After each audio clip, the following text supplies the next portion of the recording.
മീമാസ് വ്ലോഗിലേക്ക് എല്ലാവർക്കും സ്വാഗതം. രാവിലെ തന്നെ ഞാൻ ചായ ഉണ്ടാക്കി ചായ കുടിക്കുകയാണ് കേട്ടോ. ചായ കുടിച്ചാൽ അരി അടുപ്പത്തിട്ടിരിക്കുകയാണ്. ഒരു കാലിന് കൊണ്ടുപോകാനാണ്. പിന്നെ സാമ്പാറിന് പരിപ്പ് വേവിച്ച് അത് നന്നായിട്ട് വെന്തു നല്ല രീതിക്ക് ഉടച്ച്. പിന്നെ നോക്കിയപ്പോൾ മഞ്ഞൾപ്പൊടി ഇല്ലായിരുന്നു. പിന്നെ മഞ്ഞൾപ്പൊടി തട്ടി ഒരു മഞ്ഞൾപ്പൊടി, മുളക് പൊടി, മല്ലിപ്പൊടി, കുറച്ച് കായപ്പൊടി ഇതെല്ലാം കൂടി ഇട്ട് ഇങ്ങനെയാണ് ഞാൻ സാമ്പാർ വയ്ക്കുന്നത്. നിങ്ങളെങ്ങനെ വയ്ക്കുന്നതെന്നൊന്ന് കമൻറ്റ് ചെയ്യണേ. എല്ലാ പൊടികളും കൂടി ഇട്ട് വെള്ളം ഒഴിച്ച് കുക്കർ അടച്ച് വെച്ച് അതിനൊരു വിസിലടിപ്പിക്കും. നല്ലതുപോലെ ഇളക്കി ഉപ്പൊക്കെ ഇട്ട് ഇളക്കിയിട്ട് കുക്കർ അടച്ച് വെച്ച് വിസിലടിക്കുക. എന്നിട്ട് ക്യാരറ്റ് തോരൻ വയ്ക്കാമെന്ന് വിചാരിച്ച്. സാമ്പാറും ക്യാരറ്റും തോരനും നല്ല കോമ്പിനേഷനാണ്. എല്ലാവരും ചെയ്ത് നോക്കണേ.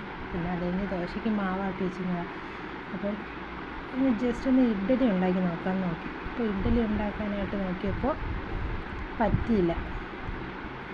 ഉപ്പിട്ടൊക്കെ കലക്കി ഇഡ്ഡലി ഉണ്ടാക്കാനായിട്ട് ഒഴിച്ചപ്പോൾ ഇഡ്ഡലി എടുത്ത് തിരിച്ചിങ്ങനെ എടുത്തപ്പോൾ അതൊരുമാതിരി ചപ്പിയിരിക്കുന്നു. അപ്പോൾ ഞാൻ വിചാരിച്ച് ഇഡ്ഡലി ശരിയാവത്തില്ല, ഇനി ദോശ വല്ലതും ഉണ്ടാക്കാനാണ്. ചോറ് വെന്ത് അതിന് സാമ്പാറുമായി കടുവറുത്ത് വെച്ചു.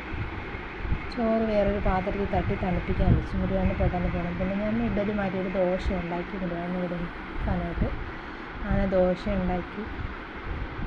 പിന്നെ ബാക്കി അടുപ്പിൻ്റെ പുറമൊക്കെ കഴുകി നല്ല വൃത്തി തുടച്ച് എല്ലാം ഗ്യാസിൻ്റെ അടുത്തൊക്കെ തുടച്ച്. പിന്നെ എനിക്ക് പോകാനായിട്ട് ഞാൻ കുളിക്കാനായിട്ട് പോയി.